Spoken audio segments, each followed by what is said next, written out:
Welcome to Building the Future. I'm your host, Kevin Horick. You can find the show online at buildingthefutureshow.com or follow me on Twitter at Building Show. You can also find it on iTunes, Stitcher, and YouTube. And welcome back. Today on the show, we have Bob Fitts. He's the founder and producer of SupX, the Startup Expo. He's the president of Gold Coast Venture Capital Association and the CEO of Trident Global. Welcome, Bob. How's it going? Great, Kevin. Thanks for having me today. Happy to be on the show. Yeah, thanks for doing this. This is awesome. I've been excited to talk to you since we connected on LinkedIn, I guess a couple of months ago now. Yeah, it's been a couple of months. I'm an avid user of LinkedIn. It's a great way to meet people from all over the world that have kind of like-minded and similar interests. So glad we were able to connect. Yeah, awesome. And then we'll talk about a little bit more later on in the show about how we're doing a kind of a thing together later in February. But let's maybe start off with a little bit on your background and kind of where you grew up. Yeah, I was a corporate brat here in the States. My father got transferred quite a bit after getting his PhD, and so I lived in 5 or 6 cities in the South and around the country. Then I ended up going to college in Virginia, and then since graduating and getting my MBA, I've moved around a lot too. So evidently, I must have enjoyed it. I think between my childhood and my adulthood, Miami represents city number 12 or 13 or something. So oh wow! My background is structured finance. I did a lot of finance work for Goldman Sachs subsidiary, and then for Prudential Financial, and then I was kind of an M&A guy. But more on the integration piece, which led me to be a COO of a couple of reasonable-sized business units for Prudential. And then I'd had enough of the corporate world, and I got out and went and helped the guy be a resort community developer in exactly the perfect wrong time to do it, in the fall of 2005. And so we were developing 3 very large communities in 2 countries when the big crash hit in 2008. And at that point, I exited the real estate industry and started doing some management consulting.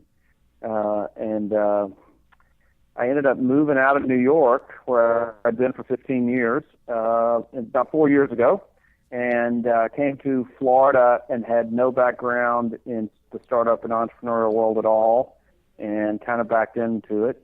And I can tell you how we got to here if that's of any interest as well. Sure. No, I think that'd be really interesting to kind of know more about how you went from New York to Florida, sunny Florida, I suppose, how you became president of your Gold Coast Venture Capital Association, and how you ended up kind of doing the conference that I'm going to be down at in February. So you want to maybe start with that? Sure. When I moved to Florida, I really didn't know that many people. I'd had enough of the Northeast and New York, and I wanted sunshine, and was going through some personal changes, and essentially just decided to kind of reboot my life a little bit. And so I moved to Miami, and I started going to all kinds of events, and I saw some angel groups. And I'm from a finance background and a kind of a corporate background to some extent.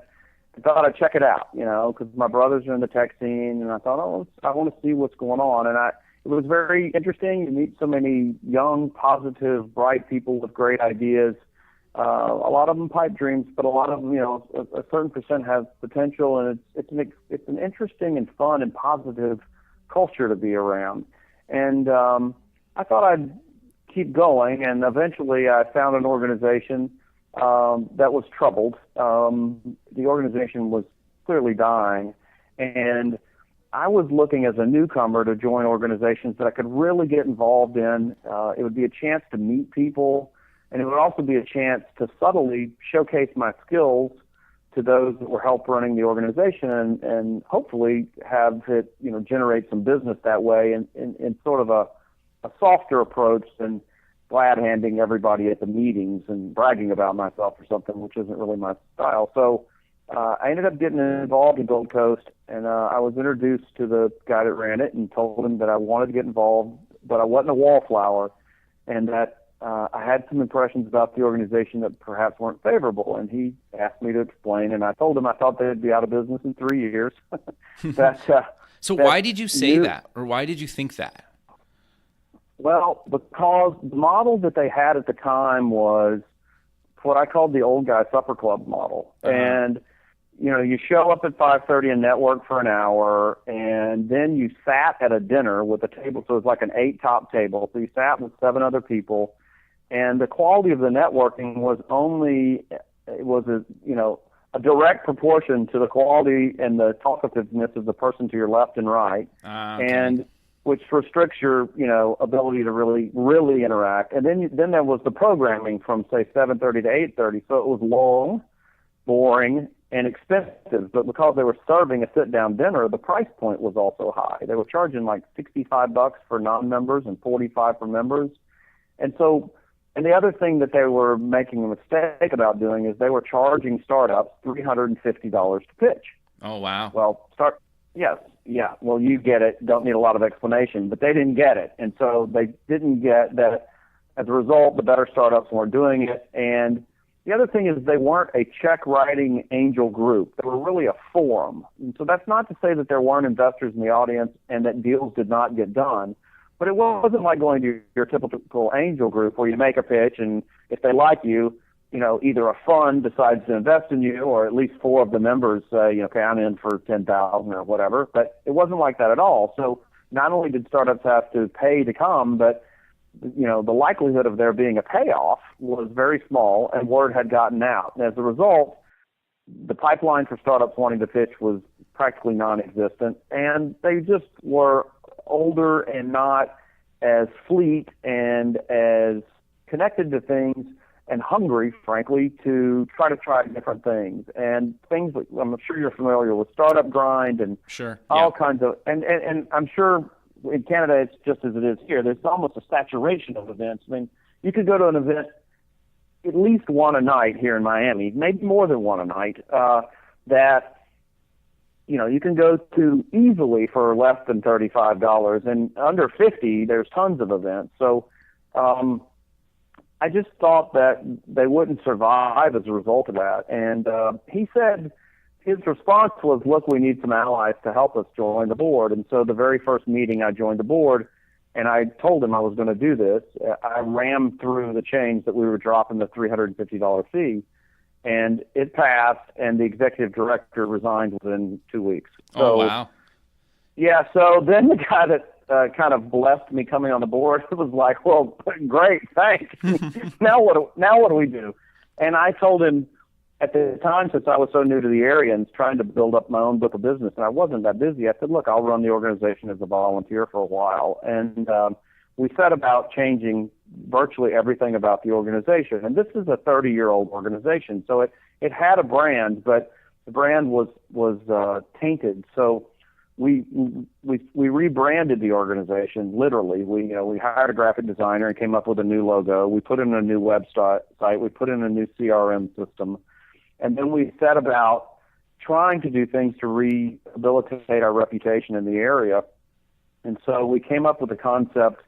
We needed a big splash, I thought. And so this was about September. The prime time in Florida, as you would imagine, is, say, between Christmas and Easter, essentially the snowbird season, as we call them down here, where the Right. Northeastern investors come down to Florida, and a lot of your fellow Canadians do. Yep. And we love having them here. And that's the prime time for, to meet a lot of people down here, and said, look, we're going to do an event in February. And so I ran around the state going to other events and seeing which startups were exhibiting or pitching whatever. And I recruited 25 of the better startups I came across.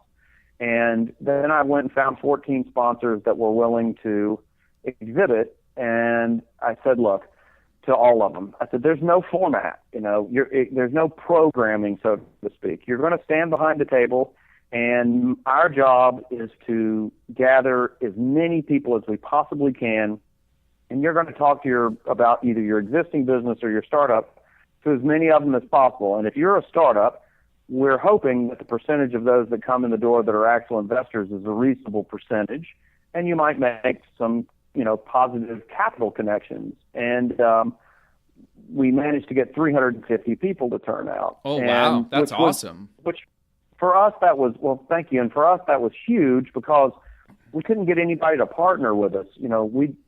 I'll explain the partnership system we use now later, but no other organization really wanted to partner with us because our reputation was so, it wasn't that they were viewed as bad people, obviously not. It was just viewed as a tired organization. So we did that really on our own. And that started to turn the ship around, and people started to pay attention. And then the next thing that we decided to do was just to be more, to clarify our mission and to quit doing pitch events because, as I explained before, we weren't really writing checks. So we started to become an information-oriented organization. And we clarified our mission as to grow and enrich the South Florida entrepreneurial ecosystem by producing events that bring together investors, entrepreneurs, and service providers. It's very clear what an organization, if you heard that, you'd know what we did.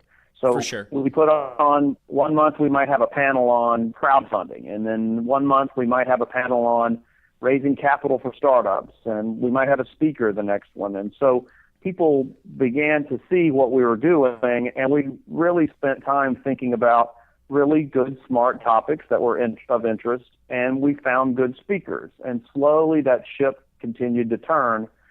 And then we came up, so the expo was in February of that year, 2014. We came up with the concept of another event to be held in August of that year, and that was called Meet the Angels. And Meet the Angels is a bit of a misnomer, but it's a catchy title. And the premise behind Meet the Angels was, if you're a startup, where do you find money? I mean, it's a dilemma they all have, and they run all over the state and try to figure out which angel groups are the right one for them, et cetera. And we said, well, let's turn this on its head.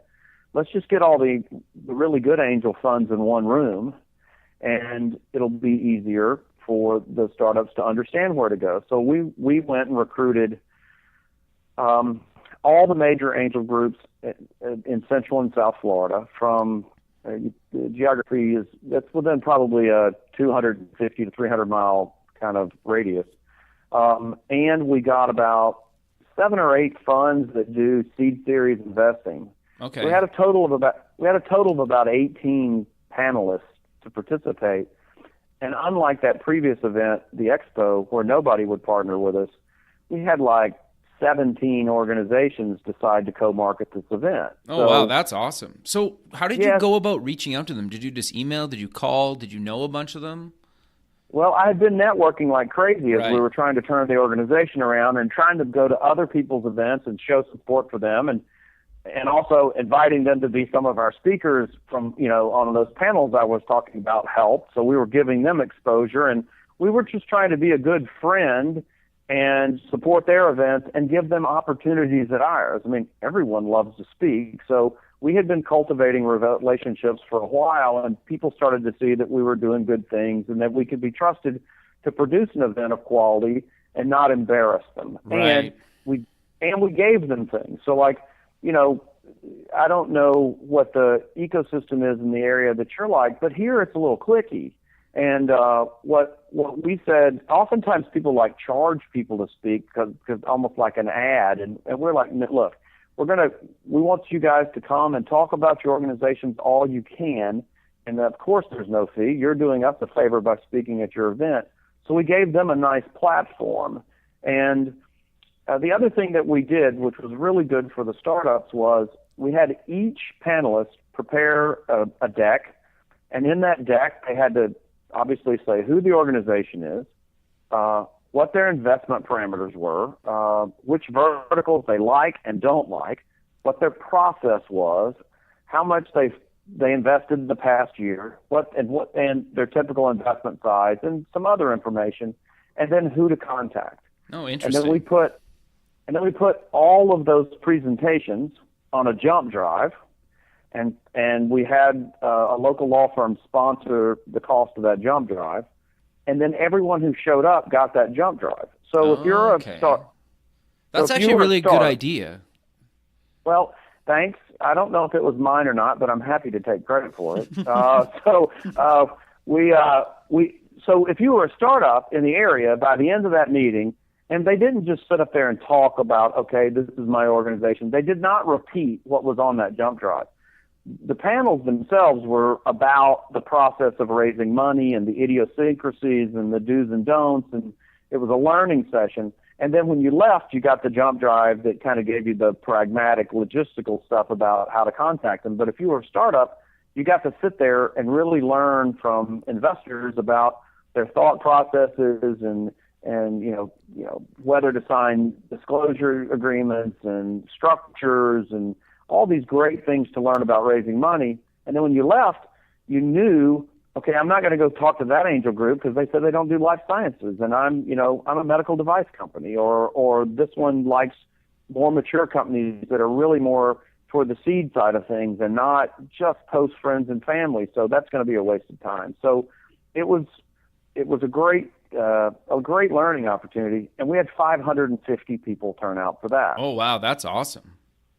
And yeah, that was, I'd only been involved with the organization for a couple of years, and it's been around for 30, but I have to imagine that was the largest event the organization had ever done. For sure. And at that point, the organization was turned around. I mean, the finances were stabilized, and we still need to improve the finances, and we need to grow the membership base. But at that point, our reputation and our brand had been rehabilitated. And but I guess if there were a lesson here, if I'm going to drone on and on, maybe no, it's good. This is awesome. This is interesting. Maybe somebody wants a lesson from listening to all this. I guess the lesson would be that, I try to structure things even in my past business life and even what I do now is the best way to make, I think, progress with others is, try to structure win-wins as easily as possible. Find out what other people's needs are and what you can do to address them, and then be open and honest about what yours are, and find there's a mutual point in there somewhere where it works for everybody. And say for Meet the Angels, what they wanted was to talk about their organization and be given a nice platform and not have to pay for the opportunity, and not get grilled, and have a quality of event and good promotion that would help get their name out. And what we obviously needed was good speakers to attract the entrepreneurs to the event, and which means that we produce good events. So, there's many ways to skin a cat, but that's structuring win-wins is the one that I look for the most. No, that makes the most sense, because then you're benefiting both parties, and both parties are pumped to be there and want to be there and want to go, and they tell their friends to come, right? Yeah, and I think the problem is in the corporate world too much is that, things are viewed as zero-sum games. It's perhaps not quite as cynical as watching movies like Wall Street, et cetera, which are somewhat exaggerations, but too often negotiation is viewed as a zero-sum game, and there's certain cultures that you have to haggle. I mean, it's part of. I'm certain it's probably a part of my personality, but for me, I have found over the years that cooperation is a much better way to get to resolution than playing hide the ball. Yeah, no, that makes total sense. Well, and you had asked earlier, so how did that get us to the conference? And so at that point, we realized that we had an ability to produce quality events.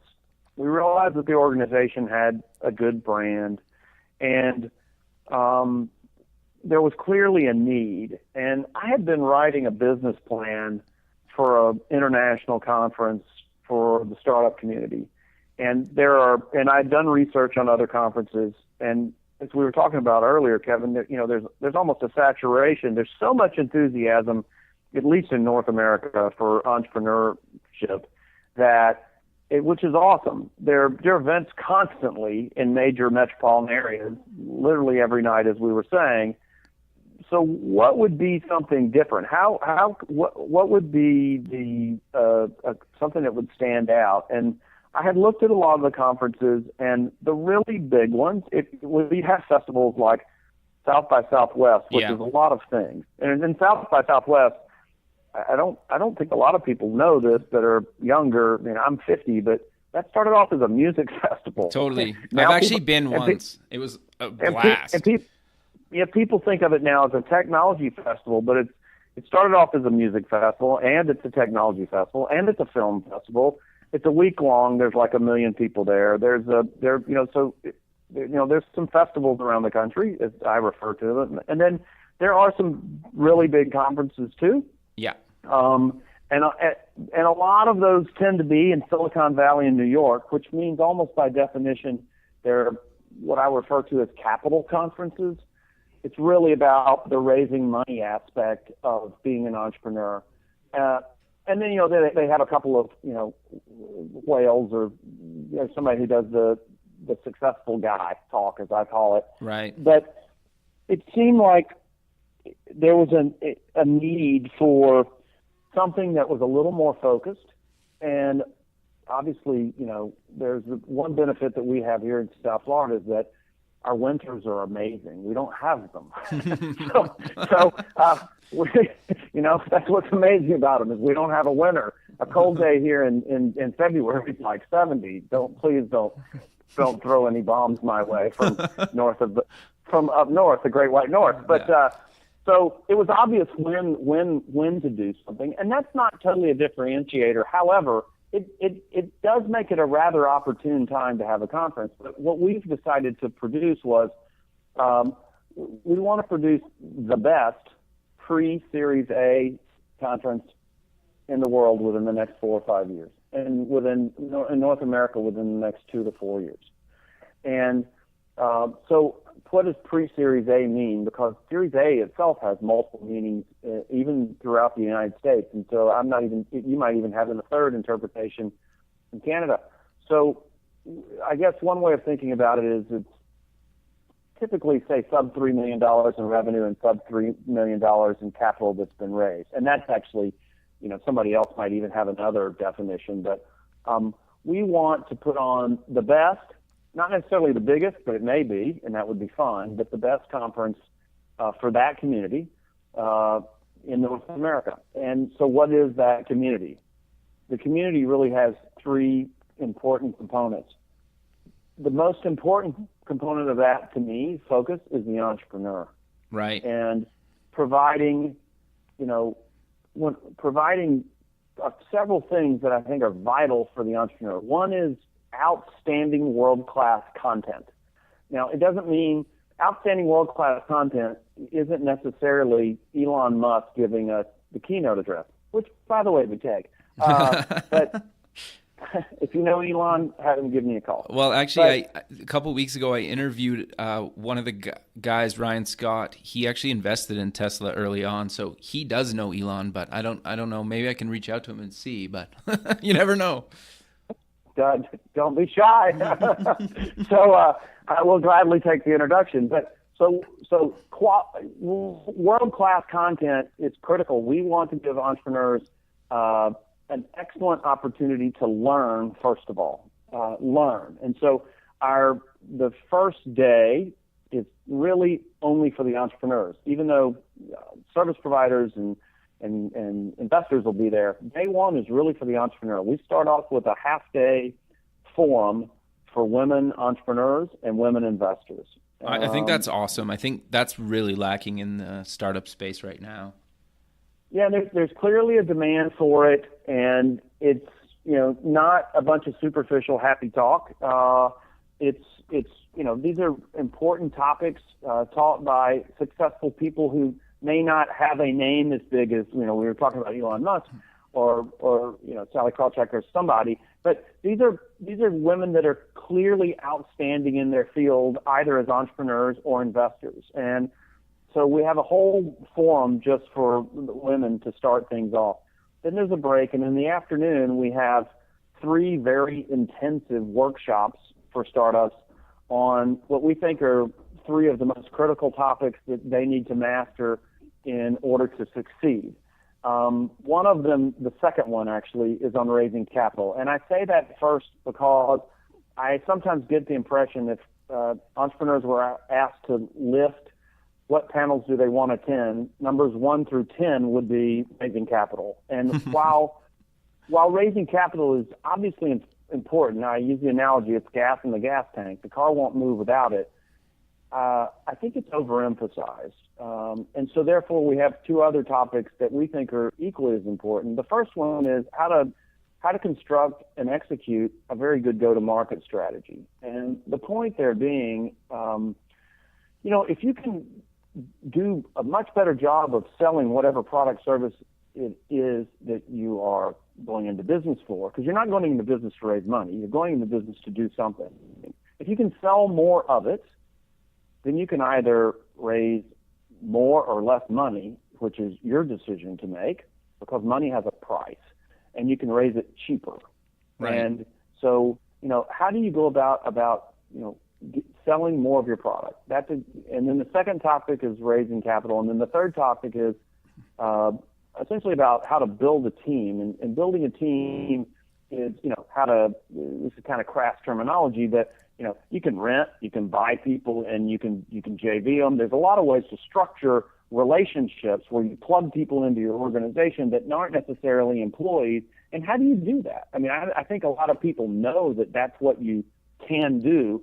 They don't know how to do it. Do you need to hire a search firm? That's an option, but there's a cost. And right. So the third workshop is on that. And we talk about also how to structure option agreements and stuff, which is obviously very pertinent to startups. That's a long day. Those are, all over an hour-long workshops. So, of course, the next thing is the opening reception. Right. And so we'll have the opening reception. At that time, that's when the investors show up and the service providers. And the next day is your typical conference. There's only so many ways you can structure a conference, so I don't think our structure is novel. I mean, there's breakouts and general sessions, but again, we've spent a lot of time, trying to come up with topics that are, very educational for the investors the entrepreneurs on a wide variety of subjects. So, we talked about one component for the entrepreneurs was to learn. The second opportunity is to connect with others, and there's really two other groups to connect with. There's the one they really want to connect with, which is the investors. Right. And the goal is to have 20 to 25% of the audience be investors. Now, wow, that's really high. That's awesome. And I'm very glad you said that, because often I get the feeling that entrepreneurs think the percentage should be much higher, and 20 to 25% of an audience to be investors is a very high percentage. We had 18% our first year, and we had 25 last year. Okay. So, if we could have anywhere in that range, it makes for fantastic opportunities for our entrepreneurs coming from all over North America to meet investors who are coming from all over North America. Well, I think people forget it. It seems like people are forgetting that if they had to go and drive around or fly around the country to meet all these people, it would be, a lot of time and money. So the fact that you have them all in one place is pretty cool. Well, and I appreciate you saying that. And we're really hoping we hope that it's an opportunity to learn. It's an opportunity to meet good investors and meet good vendors and service providers. Don't take for granted that the attorney that you're talking to at a reception, he might have 5 investor clients, or he might have 3 clients that could be your customer. You never know who you can meet and how that those second and third connections, to use like LinkedIn terminology. You just never know where those go. And so to be able to bring a concentration of, we think we'll have 1,250 to 1,500 people there from all over the U.S. and Canada primarily, it's a great chance to meet a lot of other great people, whether they be an investor or a service provider or another startup. There's a lot of idea sharing and information sharing and connection sharing. Who do you use for web hosting? How did you go about doing this? Meeting like-minded people that are really intelligent and hungry to be successful as an entrepreneur from all over the continent it's a really awesome experience. Yeah, no, totally. Well, and you and I met on LinkedIn, and that's how, we've kept in touch a little bit over the last couple months, and now we're recording a show. And for those of you that don't know, I'm actually going to be at SupX down in Florida, and I'm going to be recording some shows for Building the Future actually at the event. So if you're coming down and you're interested in actually recording, we'll record live. It'll air, weeks later. But if you are interested, do reach out to me, and we can, set up a time and place to record. Even the fact that you're allowing me to come down and, record and do basically my show at your event is awesome for me. It's going to help me network. It's going to help, promote people that are at your event as well. So, it benefits you, it benefits me, benefits the people that I'll be interviewing. And, networking is never bad. And that's the thing that I love about the internet is that makes the world such a smaller place. Wow, Kevin, you only have an hour to interview me. You could get me talking about networking on all day. Just to give you well, maybe we should do another show. Well, just to give you some insight into what I do, I spend 2 hours every morning on LinkedIn looking for people that share my interests. Really? I think you reached out to me, if I remember correctly. I did. Yeah. I did. Well, I have 16,000 LinkedIn contacts. Okay. Well, I'm just at 11,000, so you're well ahead of me. Well, you have me whipped by Twitter followers by a long shot, but and I don't even want to talk about the comparison there. But my point is that this is how we met, and then we got on the phone one day, and we realized we both shared this passion, and let's get back to the win-win discussion. I need people to help, and to be interested in Supex, and you've got a radio show. Okay, great. Why don't you come down to my conference and interview lots of people and then help get the word out? I mean, everybody wins. Exactly, yeah. The marginal cost of marketing these days can except for your time, which if you're an entrepreneur, obviously time is money, but except for the cost of your time, the marginal cost of marketing can approach zero. Sure. For sure. It's amazing the reach you can have. So anyway, back to the conference. It's a great chance to meet people. The other thing that we have that we think is pretty cool opportunity and a little different is we have a startup competition, which that in and of itself isn't different. We're giving away $50,000 in cash and prizes. Oh wow! But if you purchase a ticket to the event, which you can get a ticket as cheap as $199 if you're willing to buy one now. And if you purchase a ticket to the event, you can apply to our Startup Expo. Well, and we'll probably get 200 to 500 applicants. Okay. 50 of those will be declared semifinalists. Right. Those 50 semifinalists get to exhibit on our exhibit hall floor for free, alongside the corporate sponsors that are paying a minimum of $1,750 to exhibit. So we're giving away a third of our exhibition space to the entrepreneur. And the opportunity for them is obvious in the chance to meet, investors, but again, it's a fantastic chance to meet potential customers and other people. And then another unseen opportunity that I don't think people realize is it's perhaps somewhat painful at times, but you're forced to sit there and practice talking about your business over and over and over and over again to an audience. And most startups need practice. Sure. Pitching is not easy for anyone, but most people's pitches could use some refinement. And so having to talk quickly to a lot of people coming by your booth about your business and giving them your elevator speech to get them to stay there in 20, 30 seconds max, that's a fantastic experience, even if it does, it can be a little nerve-wracking. For sure. So the exhibition opportunity is really the other opportunity. I mean, obviously there's money if you win, but so the three pillars we think that help this be a fantastic experience for the entrepreneurs are, learning, education, connection, networking, and exhibition. The flip side of this coin is the conference is also for investors. Sure. And we're marketing all over North America, but considerably in the northeastern United States and somewhat in San Francisco, to attract that community to come here. And then we have some separate programming for the investors.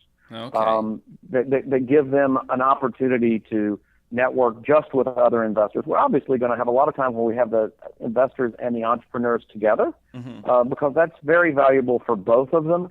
But you have to provide the investors some time just to meet other investors and provide some content for them in terms of breakouts, et cetera, it's really geared more just for them, and we set the conference up to do that.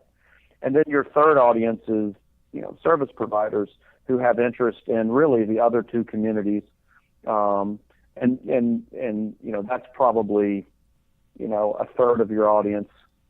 Probably 35 to 50% of the audience is entrepreneurs, and then 20 to 25% of the audience will be investors. Right, so right. It's the 2 days. It's a Tuesday and Wednesday, which might seem a little odd if you're in Canada, but the reason is that Monday, February 15th, is a U.S. holiday, President's Day. So it's the first 2 days immediately after that holiday. Right. So, okay. So that's what we now call SoupX, the Startup Expo, and which is an outgrowth of what we started with that local organization here a couple of years. It's grown so well that we've now converted it. We have 75,000 square feet at one of the area convention centers. Oh, wow. And yeah, we have the entire third floor for 2 days. That's awesome. So, and if you guys want more information, it's sup-x.org, and I'll post this online as well with a few other links that you talked about throughout the show. So if you miss it while you're listening, you can reference the website for this. Maybe we should talk a little bit about any kind of keys to succeeding with your startup. You've been involved in this space a long time, and I think you'd have a lot of really good advice for our listeners out there. Well, I have a couple of thoughts. I mean, I know, and I won't start with raising money because I think that's where everybody, as I said before, wants to spend their attention. Look, it's important that you have a good concept, but at least here, we tend to see so many ideas that are good ideas, but there's a difference between a good idea and a business. Right. And too often people mistake the two.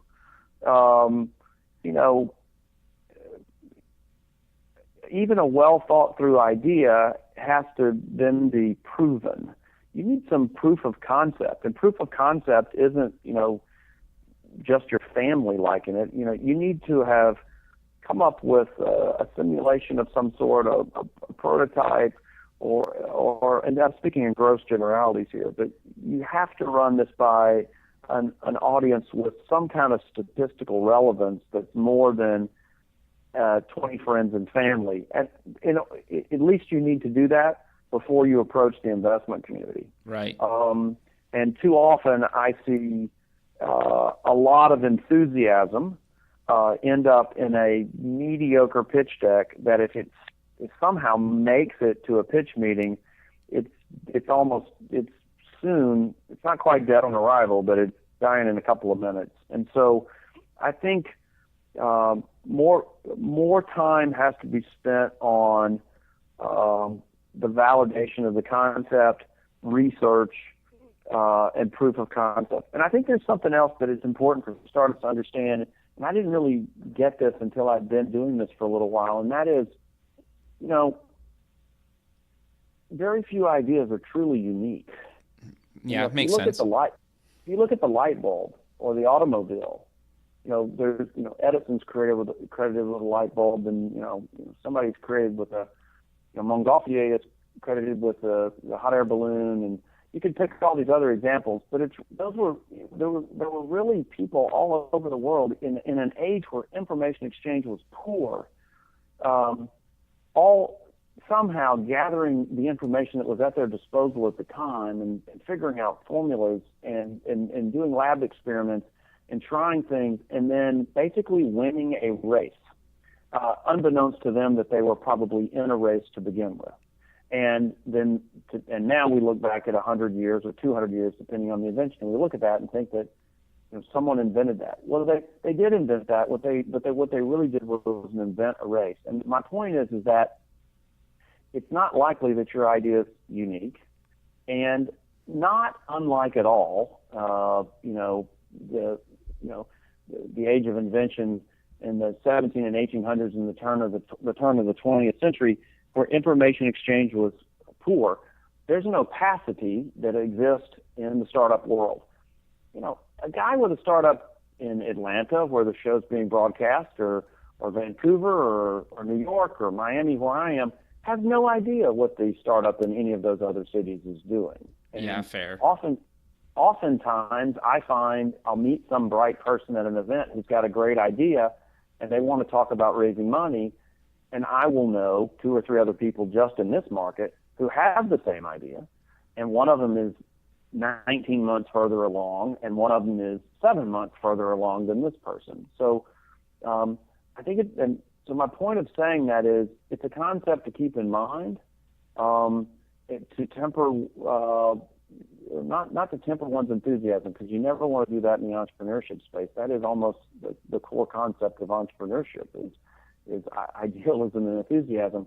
But it does add a dose of reality, and it does beg you to prove your concept a little more intelligently before completely moving forward and before approaching the investment community. And do you also think then that allows them to maybe pivot sooner than later? Yeah, and pivoting is important. And you'll do it multiple times.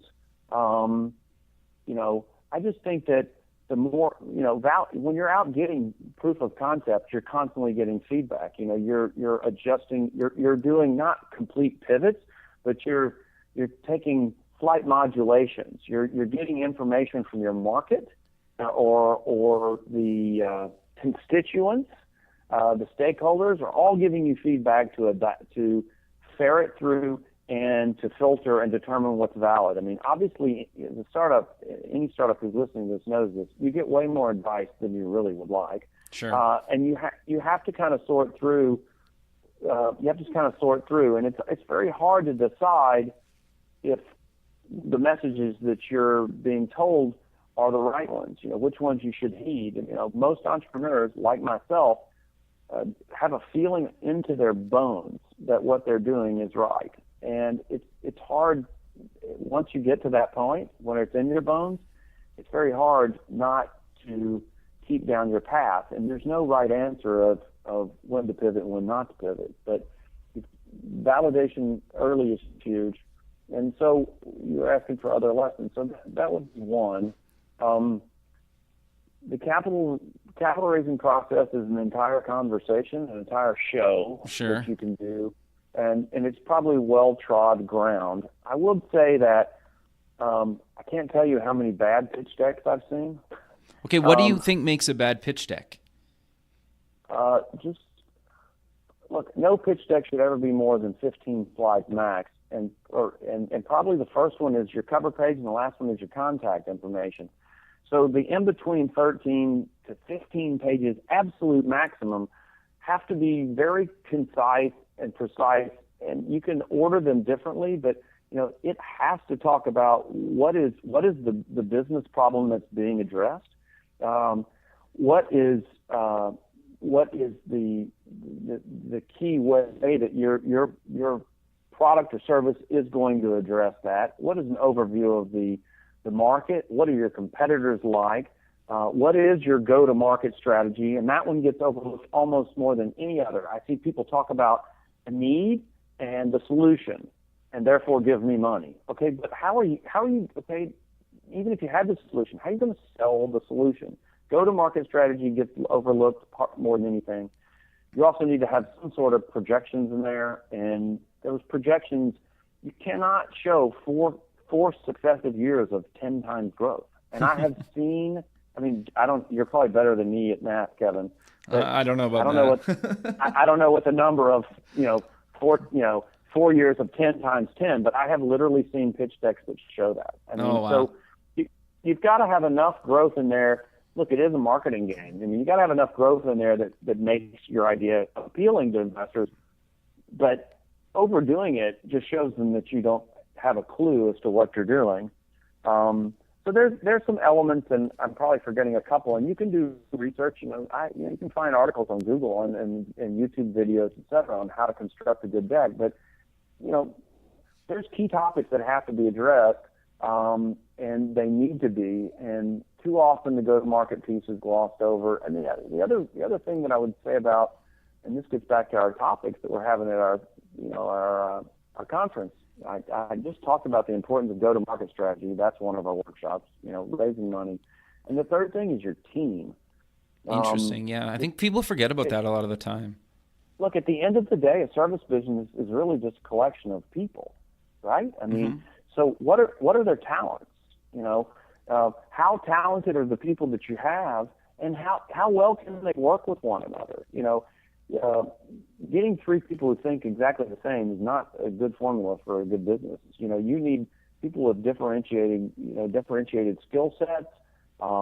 If they've done it together before, that's hugely powerful. That's very rare, but constructing that team is vital. And before you go to investors, if you don't have an incredibly well thought through idea that is very novel and the idea almost sells itself, which is not very often, by the way, you better have that team page mapped out pretty well. You know, it's you know, there needs 3 or 4 of those seats need to be occupied. You know, a good advisory board's always very helpful.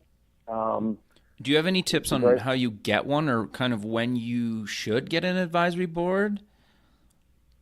Well, is it too when is too early? I guess is the big thing that I'm curious about.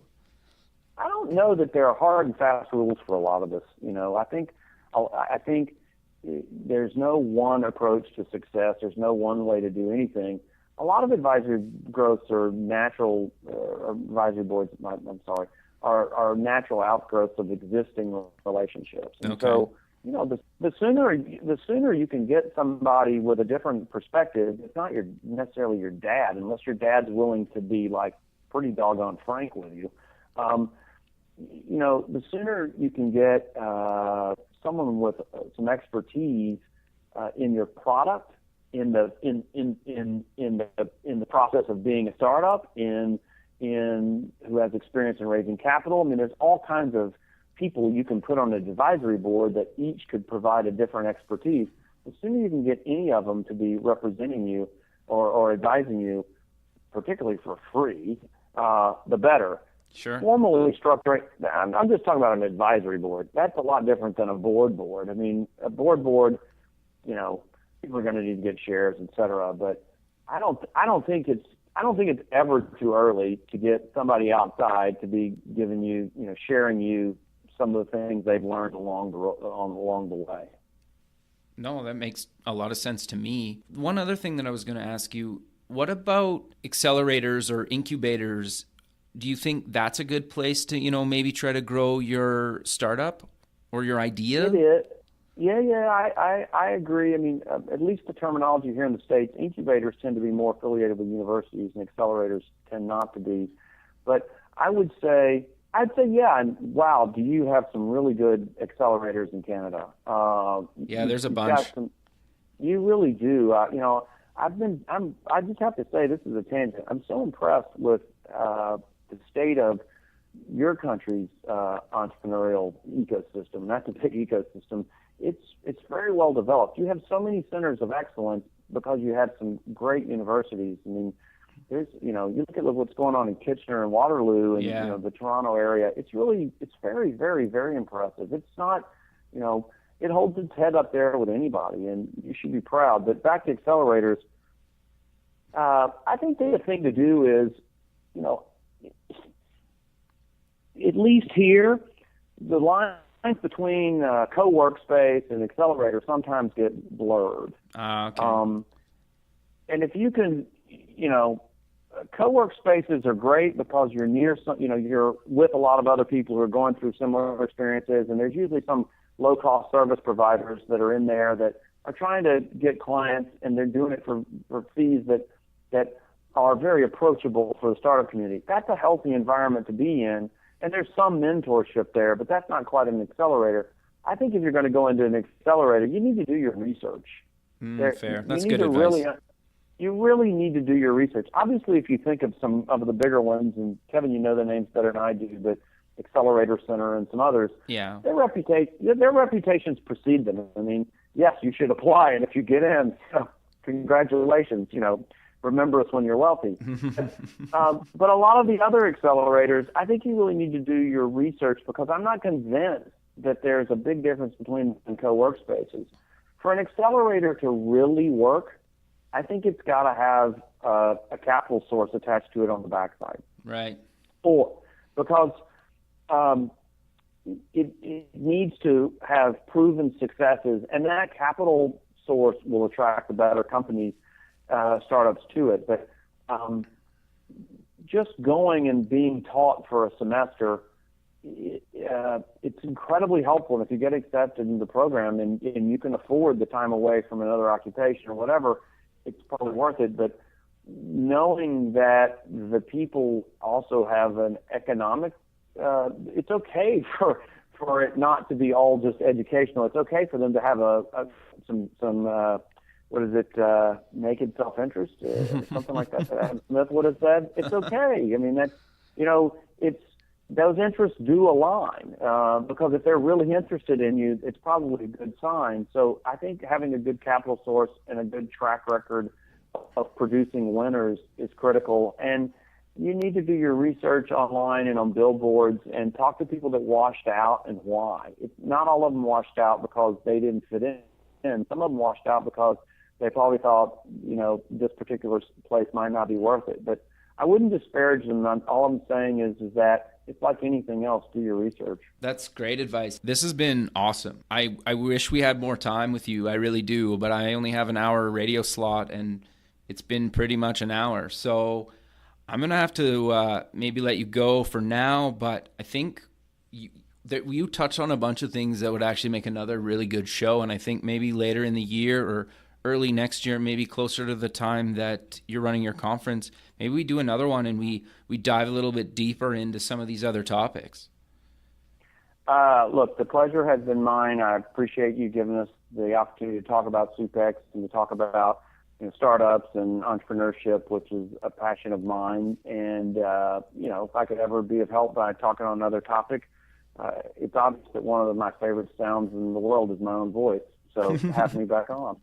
No, well, thanks again. This has been awesome. And yeah, I'll post all the links to all the stuff you're working on in your Twitter and Facebook and LinkedIn and whatnot. People can check that out online and hopefully to see some of you in Florida in February. Thanks again, Bob, and we'll be in touch soon. Thank you. It's been my pleasure. Thanks for listening. You can visit past shows at buildingthefutureshow.com.